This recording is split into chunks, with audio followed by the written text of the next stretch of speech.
சங்கீதம் 46 1ஆம் அதிகாரம், அனுகூலமான துணையுமானவர்.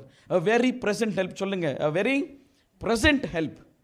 எனக்கு எப்பவுமே உதவி செய்ய கர்த்தர் ஆயத்தமாக இருக்கிறார், ரெடியாக இருக்கிறார். ராமன் சொல்லுங்க, உங்களுக்கு கர்த்தர் உதவிட ரெடியாக இருக்கிறார். கர்த்தர் உதவி செய்யணும்னா கர்த்தருக்கு எல்லை என்பதல்ல, புரிந்து கொள்ளுங்க. மனுஷனுக்கு ஒரு எல்லை உண்டு. See, when man helps someone, there is a boundary that is set for him. He cannot go beyond that boundary and help somebody. It goes for you or me. நான் உங்களுக்கு உதவி செய்ய வேண்டும் அல்லது நீ எனக்கு உதவி செய்யணும்னா அதற்கு ஒரு எல்லை உண்டு. அந்த எல்லையை கடந்து நம்ம என்ன செய்ய முடியாதுங்க, ஒருவருக்கு ஒருவர் உதவி செய்ய முடியாது. That is reality, that is the truth. Man can help you only in certain field.